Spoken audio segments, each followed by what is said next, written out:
जान है तो जहान है। अगर इस कहावत का कोई मिसयूज सबसे ज्यादा करता है तो वो है कुछ हॉस्पिटल्स या कुछ मेडिकल इंश्योरेंस कंपनीज। देखिए, कभी भी कोई मेडिकल इमरजेंसी आती है तब कुछ हॉस्पिटल्स हमारी जान को अपनी मुट्ठी में लेकर हमारे जहान को हिला देते हैं और कुछ मेडिकल इंश्योरेंस कंपनी हमें प्रॉपर रिइंबर्समेंट देने से बिल्कुल मना कर देती है। तो आइए जानते हैं कि 3 ऐसी एक्सप्लॉयटेशन जो हमारी मेडिकल ट्रीटमेंट की जर्नी में हमें फेस करनी पड़ती है कुछ हॉस्पिटल्स के द्वारा या फिर कुछ मेडिकल इंश्योरेंस कंपनी के द्वारा। तो आइए देखते हैं फर्स्ट एक्सप्लॉयटेशन कैसे होती है। अगर आपको जिस तरह से कमिट किया गया तो हॉस्पिटल टेक केयर नहीं करता है, अगर आपकी बीमारी लास्ट में बहुत छोटी सी डिटेक्ट होती है लेकिन उस पर टेस्ट कराए जाते हैं, डॉक्टर आपको सही से टाइम नहीं देते हैं और आपको ऐसा कुछ डायग्नोस कर देते हैं और कुछ और बीमारी बता देते हैं और कहीं और आप चेक कराते हैं तो कुछ और ही बीमारी निकलती है। दूसरा इशू आ जाता है जब आपको ओवरचार्ज किया जाता है, आपके पास एक लमसम बिल दे दिया जाता है जो कि आपके एक्सपेक्टेशन से बहुत ज्यादा होता है, तो उस केस में आप क्या करेंगे। तीसरा आ जाता है मेडिकल इंश्योरेंस कंपनी अगर आपके क्लेम्स को जो कि उन्होंने कमिट किया था, जो बेनिफिट्स उन्होंने बताए थे पॉलिसी बेचते टाइम पे,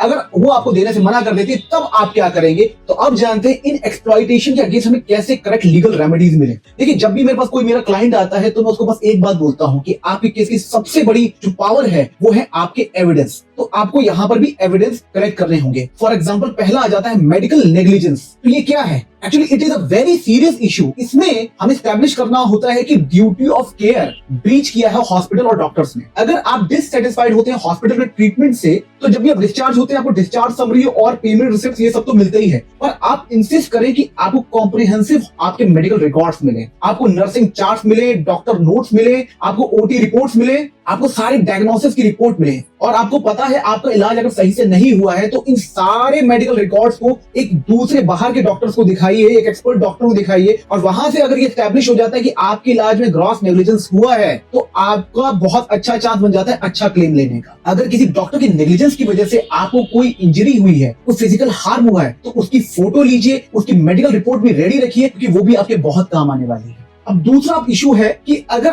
आपको ओवर चार्ज किया जाता है, आपको अननेसेसरी का चार्ज किया जाता है और आपको बताया नहीं जाता है कि ये एक्सपेंस होने वाला है, लेकिन वो आपके लास्ट बिल में आप पर इंपोज कर दिया जाता है। उस केस में अगर हॉस्पिटल आपको लमसम बिल देता है तो आप डिनाई कर दीजिए। आप उसको बोलिए कि हम मुझे प्रॉपरली डिटेल्ड बिल चाहिए, एक एक आइटम का एक एक चीज का डिटेल में बिल दीजिए कि कितना कॉस्ट आया मेरा सिरिंज का, मेडिसिन का और मेडिकल इक्विपमेंट्स का, ग्लव्स का, कितना कॉस्ट आया डॉक्टर विजिट का, ये सारी चीजें डिटेल में मांगिए उनसे। साथ के साथ आपकी डिस्चार्ज समरी और प्री कंसेंट फॉर्म जो होता है उसका भी एक कॉपी उनसे इंसिस्ट कीजिए, ये आपका राइट है, they have to give you. तीसरा आ जाता है जब आपके बड़े से बिल को ये मेडिकल इंश्योरेंस कंपनी जो होती है वो डिनाई कर देती है। देखिए, मेडिकल इंश्योरेंस जब आपको सेल किए जाते हैं, किसी एजेंट के थ्रू सेल किए जाते हैं, तो मैं तो पर्सनली बोलूंगा कि जब भी कोई एजेंट आपको मेडिकल इंश्योरेंस बेचने आता है और आप इंटरेस्टेड होते हैं तो उसकी सारी कन्वर्सेशन को वीडियो रिकॉर्ड कीजिए। यहाँ कोई बुराई नहीं है, हमारे यहाँ कोर्ट में भी बहुत सारी प्रोसीडिंग वीडियो रिकॉर्डिंग के लिए बाउंड होती है। तो आप भी जब भी कोई आपको कोई सेल कर रहा है, मेडिकल इंश्योरेंस सेल कर रहा है, तो उसकी सारी बातों को रिकॉर्ड कीजिए, अपनी सारे क्वेश्चन आंसर्स को रिकॉर्ड कीजिए, ताकि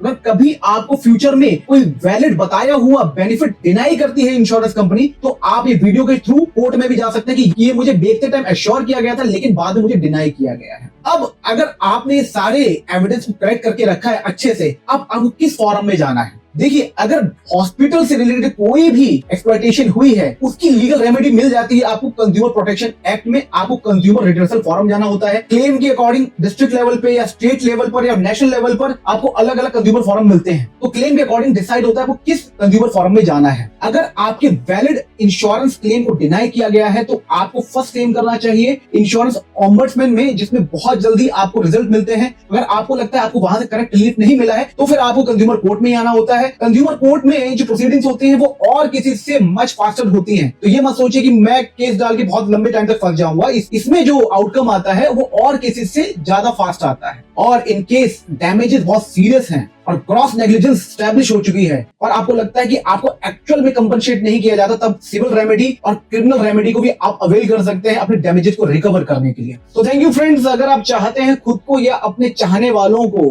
हॉस्पिटल्स या फिर मेडिकल इंश्योरेंस कंपनीज की एक्सप्लॉयटेशन से बचाना, तो प्लीज आप इस कंटेंट को ज्यादा से ज्यादा शेयर कीजिए। अगर आपको हमारा वर्क अच्छा लगता है तो हमें लाइक और सब्सक्राइब कीजिए और अगर आपका कोई फीडबैक है तो प्लीज कमेंट सेक्शन में हमें बताइए। Thank you very much.